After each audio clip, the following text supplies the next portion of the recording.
ധാരാളം ആളുകൾ ഉപദേശിക്കാനൊക്കെ ഉണ്ടാവും അല്ലേ, ഉപദേശം തരാനൊക്കെ ധാരാളം പേര് കാണും. പക്ഷേ നമ്മുടെ ആപത്തിൽ അല്ലെ ഒരു പ്രയാസത്തിൽ നമ്മളെ ഒന്ന് താങ്ങാനോ ശക്തിപ്പെടുത്താനോ ആരെങ്കിലുമൊക്കെ ഉണ്ടാവുമോ? ആരും കാണത്തില്ല. കർത്താവ് മാത്രമേ കാണത്തുള്ളൂ. ഉപദേശിക്കാനും നിർദ്ദേശങ്ങൾ തരാനും ഒക്കെ ആളുകൾ ധാരാളം പേര് കാണും. പക്ഷേ ഒരാവശ്യ സമയത്ത് ഒരു പ്രതികൂലാവസ്ഥയിൽ കർത്താവിൻ്റെ കരം മാത്രമേ നമ്മളെ താങ്ങാനായിട്ട് ഉണ്ടാവത്തുള്ളൂ. ഹല്ലേലൂയ. ഞാൻ നിന്റെ മേൽ ദൃഷ്ടി ഉറപ്പിച്ച് നിന്നെ ഉപദേശിക്കാം. നീ കുതിരയെയും കോവർകഴുതയെയും പോലെ ബുദ്ധി ഇല്ലാത്തവൻ ആകരുത്. കുതിരയെ പോലെ കോവർകഴുതയെ പോലെ ബുദ്ധി ഇല്ലാത്തവനാകരുത്. കുതിര ഒരുപക്ഷെ തൻ്റെ ശക്തിയിൽ അഹങ്കരിക്കാം. കുതിരക്കാണല്ലോ കരുത്തും വേഗതയും ഉള്ളത്. കോവർകഴുതയെ പോലെ കുതിരയെ പോലെ ബുദ്ധി ഇല്ലാത്തവനായിട്ട് നീ മാറരുത്. ഹല്ലേലൂയ. നീ നടക്കേണ്ട വഴി ഞാൻ കാണിച്ചു തരാം. നിന്റെ ജീവിത വഴികളിൽ നിനക്ക് മുൻപേ ഞാൻ പോകാം. കർത്താവ് പറയുക, നിന്റെ കൂടെ ഞാനുണ്ട്, നിനക്ക് മുൻപേ ഞാൻ പോകാം. എൻ്റെ ഉപദേശം നീ സ്വീകരിക്ക്. ഞാൻ നിനക്ക് ബുദ്ധി പറഞ്ഞു തരാം, ഞാൻ നിനക്ക് ഉപദേശം പറഞ്ഞു തരാം. ഇത് കർത്താവ് നമ്മോട് സംസാരിക്കുന്നത്. ഹല്ലേലൂയ. മനുഷ്യൻ്റെ ഉപദേശങ്ങളിലൊന്നും നമ്മൾ അധികം ആശ്രയിക്കേണ്ട. ഇവിടെ പറയാം, നീ കുതിരയെയും കോവർകഴുതയെയും പോലെ ബുദ്ധി ഇല്ലാത്തവൻ ആകരുത്. അതായത് നിന്റെ ശക്തിയിൽ, നിന്റെ ബുദ്ധിയിൽ, നിന്റെ കഴിവിൽ നീ ആശ്രയിക്കാനായിട്ട് പാടില്ല. എപ്പോഴും നിന്നെ സ്നേഹിക്കുന്ന നിന്റെ ദൈവത്തിൽ മാത്രം നീ ആശ്രയിച്ചുകൊണ്ടേ ഇരിക്കണം. ഹല്ലേലൂയ. സങ്കീർത്തനം 146:10 ഭരതനെ വിട്ടുപിടിച്ച് വരുന്നത് പറഞ്ഞേ, പടക്കുതിരയുടെ ബലത്തിൽ അവിടുന്ന് സന്തോഷിക്കുന്നില്ല. പടക്കുതിരയുടെ ബലത്തിൽ അവിടുന്ന് സന്തോഷിക്കുന്നില്ല. ഓട്ടക്കാരന്റെ ശീഘ്രതയിൽ അവിടുന്ന് പ്രസാദിക്കുന്നില്ല. തന്നെ ഭയപ്പെടുകയും തന്റെ കാരുണ്യത്തിൽ പ്രത്യാശ വയ്ക്കുകയും ചെയ്യുന്നവരിലാണ് കർത്താവ് പ്രസാദിക്കുന്നത്. ഹല്ലേലൂയ.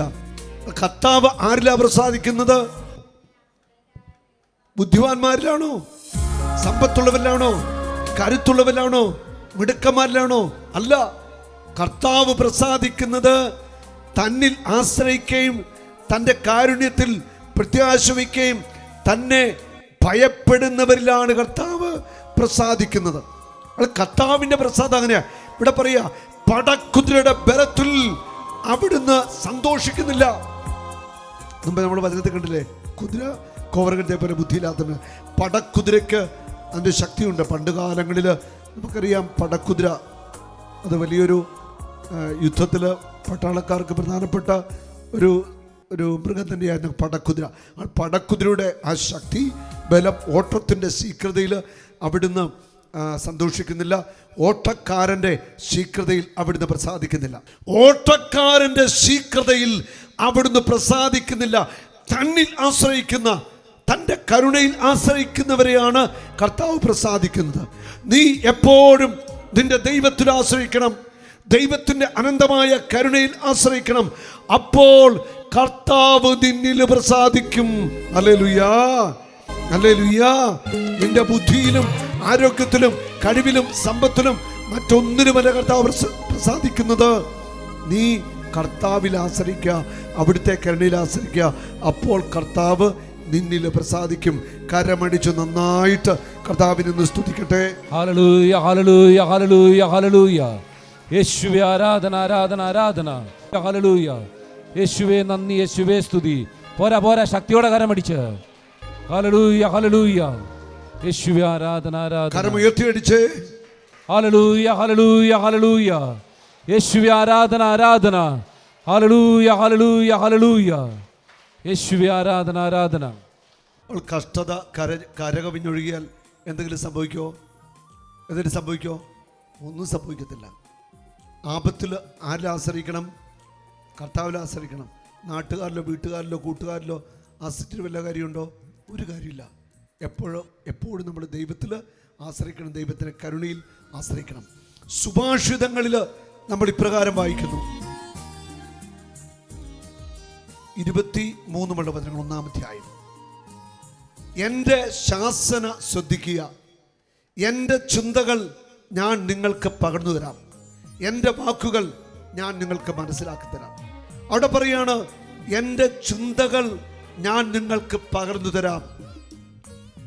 ആമോസ് 3:7 പറയുന്നു, തൻ്റെ ദാസരായ പ്രവാചകന്മാർക്ക് വെളിപ്പെടുത്താതെ അവിടുന്ന് ഒരു കാര്യങ്ങളും ചെയ്യുന്നില്ല. ഹല്ലേലൂയ, ഹല്ലേലൂയ, ഹല്ലേലൂയ. യേശുവേ നന്ദി, യേശുവേ സ്തുതി. തൻ്റെ ദാസരായ പ്രവാചകന്മാർക്ക് എല്ലാ കാര്യങ്ങളും കർത്താവ് വെളിപ്പെടുത്തി കൊടുക്കും. ഹല്ലേലൂയ, ഹല്ലേലൂയ. യേശുവേ നന്ദി, യേശുവേ സ്തുതി, പരിശുദ്ധാത്മാവേ നന്ദി. നമുക്ക് ഈ വെളിപ്പെടുത്തലുകൾ നൽകുന്നത് ദൈവത്തിൻ്റെ ആത്മാവാണ്.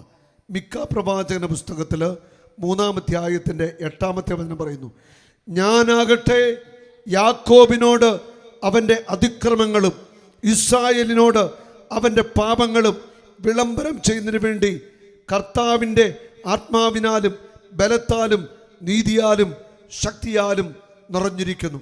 കർത്താവിൻ്റെ ആത്മാവിനാലും ബലത്താലും നീതിയാലും ശക്തിയാലും നിറഞ്ഞിരിക്കുന്നു. കർത്താവിൻ്റെ ആത്മാവിനാലും ബലത്താലും നീതിയാലും ശക്തിയാലും നമ്മൾ നിറയണം. കർത്താവിൻ്റെ ആത്മാവിനാലും ശക്തിയാലും നമ്മൾ നിറയണം. ഹല്ലേലൂയ. ആമോസ് പ്രവാചകന്റെ പുസ്തകത്തിൽ 4-ാം അധ്യായത്തിൻ്റെ 13-ാമത്തെ വചനം, മലകൾക്ക് രൂപം നൽകുകയും കാറ്റിനെ സൃഷ്ടിക്കുകയും മനുഷ്യന് തൻ്റെ ചിന്ത വെളിപ്പെടുത്തുകയും പ്രഭാതത്തെ അന്ധകാരമാക്കുകയും ഭൂമിയുടെ ഉന്നതങ്ങളിൽ സഞ്ചരിക്കുകയും ചെയ്യുന്ന ഒരുവനുണ്ട്, സൈന്യങ്ങളുടെ ദൈവമായ കർത്താവ് എന്നാണ് അവിടുത്തെ നാമം. ഹല്ലേലൂയ. അവിടെ പറയുന്ന വചനം ശ്രദ്ധിച്ചുകൊള്ളുക. മലകൾക്ക് രൂപം നൽകുകയും കാറ്റിനെ സൃഷ്ടിക്കുകയും, അടുത്ത വചനം, മനുഷ്യന് തൻ്റെ ചിന്ത വെളിപ്പെടുത്തി കൊടുക്കുകയും ചെയ്യുന്ന ദൈവം. മനുഷ്യന് തൻ്റെ ചിന്തകൾ, ദൈവം തൻ്റെ ചിന്തകൾ മനുഷ്യന് വെളിപ്പെടുത്തി നൽകും. പ്രാർത്ഥിക്കുന്ന മനുഷ്യനോട് ദൈവം സംസാരിക്കും. ദൈവത്തിൻ്റെ ആത്മാവ് സംസാരിക്കും. ദൈവത്തിൻ്റെ ആത്മാവ് വെളിപ്പാടുകൾ നൽകും. അവിടെ പറയാണ്, മനുഷ്യന് തൻ്റെ ചിന്ത വെളിപ്പെടുത്തുകയും പ്രഭാതത്തെ അന്ധകാരമാക്കുകയും ഭൂമിയുടെ ഉന്നത തലങ്ങളിൽ സഞ്ചരിക്കുകയും ചെയ്യുന്ന ഒരുവനുണ്ട്, സൈന്യങ്ങളുടെ ദൈവമായ കർത്താവ് എന്നാണ് അവിടുത്തെ നാമം. കണ്ടോ, തൻ്റെ ചിന്ത വെളിപ്പെടുത്തി തരുന്ന ദൈവം. പ്രാർത്ഥിക്കുമ്പോൾ ദൈവത്തിൻ്റെ ആത്മാവ് നമുക്ക് വെളിപാടുകളും സന്ദേശങ്ങളും ഒക്കെ നൽകും. ഹല്ലേലൂയ. ഞാനൊരു അനുഭവം പങ്കുവയ്ക്കുന്നു. കഴിഞ്ഞ ശനിയാഴ്ച എനിക്കൊരു ശവസംസ്കാരമുണ്ടായിരുന്നു. എൻ്റെ വൈഫിൻ്റെ ചേച്ചി മരിച്ചു. ശവടക്കായിരുന്നു. കിഡ്നിക്കും കരളിനൊക്കെ രോഗമായിരുന്നു.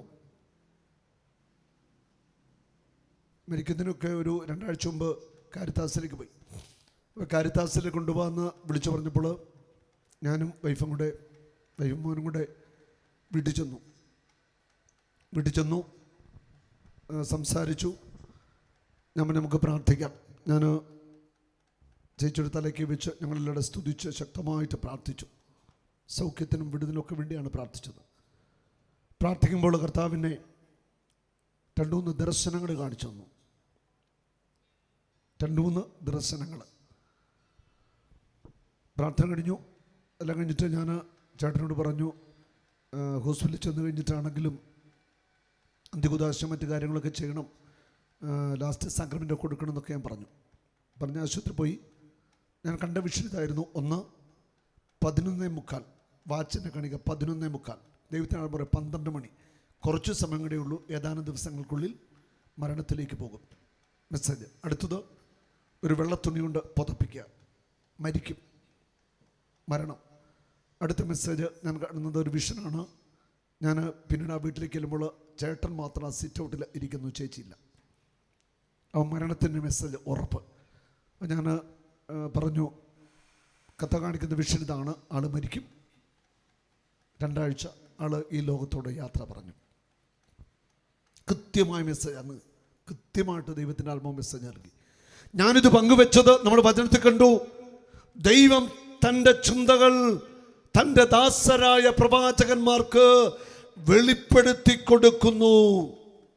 ദൈവത്തിൻ്റെ ആത്മാവ് കൃത്യമായിട്ട് സംസാരിക്കും. ദൈവത്തിൻ്റെ ആത്മാവ് വെളിപാടുകളും സന്ദേശങ്ങളും ദർശനങ്ങളും പ്രവചനങ്ങളും നൽകും. Hallelujah, hallelujah. അവൾ പ്രാർത്ഥിക്കുന്ന മനുഷ്യനോടാണ് ദൈവത്തിൻ്റെ ആത്മാവ് സംസാരിക്കുന്നത്. ഈ ലോകത്തിൻ്റെ മനുഷ്യനോട് ദൈവത്തിൻ്റെ ആത്മാവിന് സംസാരിക്കാൻ പറ്റില്ല. നന്നായിട്ട് പ്രാർത്ഥിക്കണം. മണിക്കൂറുകളിൽ നിന്ന് പ്രാർത്ഥിക്കാൻ നമുക്ക് സാധിക്കണം. ലോക വ്യാപാരങ്ങൾ വിട്ട് നമ്മൾ എത്രമാത്രം ദൈവത്തോട് ചേർന്നിരിക്കുന്നോ അതനുസരിച്ച് നമ്മളോട് ദൈവം സംസാരിക്കാൻ തുടങ്ങും. സുഭാഷിതങ്ങൾ 1-ാം അധ്യായത്തിൻ്റെ 23 വചനങ്ങൾ, എൻ്റെ ശാസന ശ്രദ്ധിക്കുക, എൻ്റെ ചിന്തകൾ ഞാൻ നിങ്ങൾക്ക് പകർന്നു തരാം. ദൈവം തൻ്റെ ചിന്തകൾ, ദൈവത്തിൻ്റെ ഹൃദയ രഹസ്യങ്ങൾ ഇന്നലകളും നാളുകളും ഒക്കെ ദൈവം വെളിപ്പെടുത്തും. എൻ്റെ വാക്കുകൾ ഞാൻ നിങ്ങൾക്ക് മനസ്സിലാക്കി തരാം. ഞാൻ വിളിച്ചിട്ടും നിങ്ങൾ ശ്രദ്ധിക്കാൻ വിസമ്മതിച്ചു. ഞാൻ വിളിച്ചിട്ടും ശ്രദ്ധിക്കാൻ നിങ്ങൾ വിസമ്മതിച്ചു. ഞാൻ കൈ നീട്ടിയിട്ടും ആരും ഗവനിച്ചില്ല. കർത്താവ് പറയുക, ഞാൻ വിളിച്ചിട്ടും അവർ എൻ്റെ അടുക്കലേക്ക് തിരിച്ചു വന്നില്ല. എൻ്റെ വാക്കുകൾക്ക്, എൻ്റെ വചനത്തിന് അവർ വില കൽപ്പിച്ചില്ല. എൻ്റെ പ്രമാണങ്ങൾക്ക്, കൽപ്പനകൾക്ക് അവർ വില കൊടുത്തില്ല. ഞാൻ വിളിച്ചിട്ടും അവർ എൻ്റെ അടുക്കലേക്ക് വന്നില്ല. ഞാൻ കൈ നീട്ടിയിട്ടും ആരും ഗവനിച്ചില്ല. കർത്താവിൻ്റെ സങ്കടമാണ്. ഞാൻ കൈ നീട്ടിയിട്ടും ആരും ഗവനിച്ചില്ല. കർത്താവ് കൈ നീട്ടിയിട്ടും ആ കൈകളിൽ ഒന്ന് ചാടിപ്പിടിക്കാൻ ആരുമില്ലാതെ പോയി. ഞാൻ കൈ നീട്ടിയിട്ടും ആരും ഗവനിച്ചില്ല. ഹല്ലേലൂയ. ഇന്ന് രാവിലെ ഞാൻ വിശുദ്ധ പങ്കെടുത്തു. കുർബാന കഴിഞ്ഞപ്പോൾ ഒരു ചേട്ടൻ ഓടി എൻ്റെ അടുക്കൽ വന്നു. എനിക്ക് പരിചയമൊന്നുമില്ല. ആ ചേട്ടൻ വന്ന് എൻ്റെ കയ്യെ കയറി പിടിച്ചു. എന്നോട് പറഞ്ഞു, സഹോദരരെ, 2 ധ്യാനം, സഹോദരൻ്റെ ധ്യാനം ഞാൻ കോട്ടയത്ത് കൂടിയിട്ടുണ്ട്. അദ്ദേഹം പറയുകയാണ്, എൻ്റെ മകന് 2 ആൺമക്കളുണ്ട്. ഒരാൾക്ക് 21 വയസ്സ്, ഒരാൾക്ക് 18 വയസ്സ് മറ്റുണ്ട്. അവരുടെ പേരുമൊക്കെ പറഞ്ഞു. പേര് ഞാനിവിടെ പറയുന്നില്ല. ആ 2 ആൺമക്കളും മയക്കുമരുന്നിനും മദ്യത്തിനും എല്ലാറ്റിനും അടിമകളാണ്. ആര് പറഞ്ഞാലും അനുസരിക്കത്തില്ല. +2 പോലും വിദ്യാഭ്യാസമില്ല. ഞാൻ കുട്ടിയുടെ, ഈ പിള്ളേരുടെ അപ്പനും അമ്മയ്ക്കോ, അപ്പൻ വിദേശത്ത് ജോലി ചെയ്യുന്നു. +2 പോലും വിദ്യാഭ്യാസമില്ല. നല്ല പഠിക്കുന്ന കുട്ടികളായിരുന്നു. +2 ഒക്കെ ആയപ്പോൾ തന്നെ ഈ 2 കുട്ടികളും മയക്കുമരുന്നിൻ്റെയും മദ്യത്തിൻ്റെയും അടിമകളായിട്ട് മാറി. ഒന്ന് ആലോചിച്ച് നോക്കിയേ ഇന്നത്തെ ഒരു അവസ്ഥ. ആ പിതാവ് വലിയ സങ്കടത്തിൽ പറയുക, എൻ്റെ മക്കൾക്ക് വേണ്ടി ബ്രദർ ഒന്ന് പ്രാർത്ഥിക്കണം. ഞാൻ പറഞ്ഞു, ഉറപ്പായിട്ട് പ്രാർത്ഥിക്കാം. ഇത് ഈ 2 കുട്ടികളുടെ കാര്യം മാത്രമല്ല, അനേകം കുട്ടികൾ, യുവാക്കന്മാർ ഇന്ന് ലഹരിക്ക്, മയക്കുമരുന്നൊക്കെ അടിമകളെ. കഴിഞ്ഞ ദിവസം നിങ്ങൾ പദ്ധതി വായിച്ചാണ് 10-21 വയസ്സുള്ള ഒരു പെൺകുട്ടിയെയും ഒരു യുവാവിനെയും MDMA എന്ന് പറഞ്ഞ മയക്കുമരുന്നുമായിട്ടാണ് 1 കിലോ മയക്കുമരുന്നുമായിട്ട് പിടിച്ചായിട്ട് നമ്മൾ പത്രത്തിലും ഒക്കെ വായിച്ചു. ചാനലിലൊക്കെ വാർത്ത ഉണ്ടായിരുന്നു. കൊച്ചു പെൺപിള്ളേരും ആൺപിള്ളേരുമാണ് മയക്കുമരുന്ന് വിൽക്കുന്നതും കച്ചവടക്കാർ ഉപയോഗിക്കുന്നതും. അങ്ങനെ നശിക്കുകയാണ് തലമുറ. ആ പിതാവ് വലിയ വേദനയോടെ ഇന്നലെ പറയുക, മകൻ്റെ മക്കളാ, 2 മക്കളും വിദ്യാഭ്യാസമില്ല. കണ്ടമാനം കൂട്ടുകാരും കൂടി ഇറങ്ങിക്കഴിഞ്ഞാൽ മദ്യത്തിനും മയക്കുമരുന്നിന് അടിമകൾ, 2 മയക്കുമരുന്നിന് അടിമകളാണെന്ന് പറഞ്ഞത്. ഹല്ലേലൂയ. ഇത് ക്രൈസ്തവ കുടുംബങ്ങളിൽ വേദനിപ്പിക്കുന്ന ഒരു കാര്യമാണ്. അവിടെ നമ്മുടെ കുടുംബത്തിൽ നമ്മൾ മക്കളെ ശ്രദ്ധിക്കണം. ആൺകുട്ടികളെയും പെൺകുട്ടികളെയും നന്നായിട്ട് ശ്രദ്ധിക്കണം. നമ്മുടെ കുഞ്ഞുങ്ങൾ മയക്കുമരുന്നിലും മദ്യത്തിലും ഒന്നും പെട്ടുപോകാതെ അവരെ നമ്മൾ ജാഗ്രതയോടെ സൂക്ഷിക്കണം. മക്കൾക്ക് വേണ്ടി മാതാപിതാക്കന്മാർ നന്നായിട്ട് പ്രാർത്ഥിക്കണം. അവർക്ക് നേർവഴി കാണിച്ചു കൊടുക്കണം. യഥാർത്ഥമായ വഴികളിലൂടെ, നടക്കേണ്ട വഴികളിലൂടെ അവരെ നടത്തിക്കാൻ മാതാപിതാക്കന്മാർക്ക് കടമയുണ്ട്. നമ്മൾ കുറേ പണവും കൊടുത്ത് അല്ലെങ്കിൽ എന്തെങ്കിലുമൊക്കെ മറ്റു കാര്യങ്ങൾ അങ്ങനെ ചെയ്തിട്ട് ഒരു കഥയില്ല. അതൊന്നുമല്ല വലുത്. അതിൻ്റെ അപ്പുറമായിട്ട് നമ്മുടെ കുഞ്ഞുങ്ങൾ അനുഗ്രഹിക്കപ്പെടണം. അവർ വചനത്തിൽ ജീവിക്കണം. അവർ ദേവാലയത്തിൽ പോകണം. അവർ കുമ്പസാരിക്കണം. അവർ വിശുദ്ധ കുർബാനയിൽ പങ്കെടുക്കണം. അവർ നല്ല കുഞ്ഞുങ്ങളായിട്ട് മാറണം. ഞാനിപ്പോൾ പങ്കുവെച്ചത് ഒരു വല്യപ്പൻ്റെ വേദനയാണ്. മകൻ്റെ 2 മക്കള് മയക്കുമരുന്നിന് അടിമകളായതോർത്ത് സങ്കടപ്പെടുന്ന ഒരു വല്യപ്പൻ്റെ കണ്ണുനീരിൻ്റെ അനുഭവം ഞാൻ ഈ പറഞ്ഞത്. ഇത് ഒറ്റപ്പെട്ട ഒരു സംഭവമല്ല. പലപ്പോഴും കൺവെൻഷൻ്റെ അവസരത്തിനും ധ്യാനത്തിനൊക്കെ മാതാപിതാക്കന്മാർ വന്ന് ഇങ്ങനെയുള്ള സങ്കടങ്ങൾ പറയുന്നുണ്ട്. മക്കൾ വഴിതെറ്റിപ്പോയിരിക്കുന്നു, മയക്കുമരുന്നിന് അടിമകളായിരിക്കുന്നു, നശിക്കുന്ന കാഴ്ചകൾ. ഒത്തിരി വേദനിപ്പിക്കുന്ന അനുഭവങ്ങളാണിത്. ഞാൻ വിളിച്ചിട്ടും നിങ്ങൾ ശ്രദ്ധിക്കാൻ വിസമ്മതിച്ചു. ഞാൻ കൈനീട്ടിയിട്ടും ആരും ഗമനിച്ചില്ല. നിങ്ങൾ എൻ്റെ ഉപദേശം അപ്പാടെ അവഗണിക്കുകയും എൻ്റെ ശാസന നിരാകരിക്കുകയും ചെയ്തു. എൻ്റെ ഉപദേശങ്ങൾ നീ അവഗണിച്ചു. ദൈവത്തിൻ്റെ ഉപദേശങ്ങൾ നമ്മൾ അവഗണിക്കരുത്. ദൈവത്തിൻ്റെ ഉപദേശങ്ങളെല്ലാം ഈ വചനത്തിനുണ്ട്. ആ ദൈവം തരുന്ന വചനങ്ങൾ, ദൈവത്തിൻ്റെ വചനങ്ങൾ നമ്മൾ അവഗണിക്കരുത്. തക്ക സമയത്ത് ദൈവം നമ്മോട് സംസാരിക്കും. അപ്പോൾ നമ്മൾ അതിനെ അവഗണിക്കരുത്. അത് ചെയ്യാൻ പാടില്ല. എൻ്റെ ശാസന നിങ്ങൾ നിരസിക്കരുത്. ദൈവത്തിൻ്റെ ശാസന നിരസിക്കരുത് എന്ന് വചനം പറയുന്നു. അതിനാൽ ഞാനും നിങ്ങളുടെ അനർത്ഥത്തിൽ നിങ്ങളെ പരിഹസിക്കും. ദൈവത്തെ മറന്ന്, ദൈവത്തിൻ്റെ വചനങ്ങളൊക്കെ മറന്ന് ജീവിച്ചാൽ അനർത്ഥങ്ങളും തകർച്ചകളും ഒക്കെ നമ്മുടെ കുടുംബങ്ങളിൽ കടന്നു വരാം. ഒരു നാളും നീ അനാഥനല്ല, ഒരു നാളും നീ അന്യനല്ല, ഒരു നാളും നീ അനാഥനല്ല.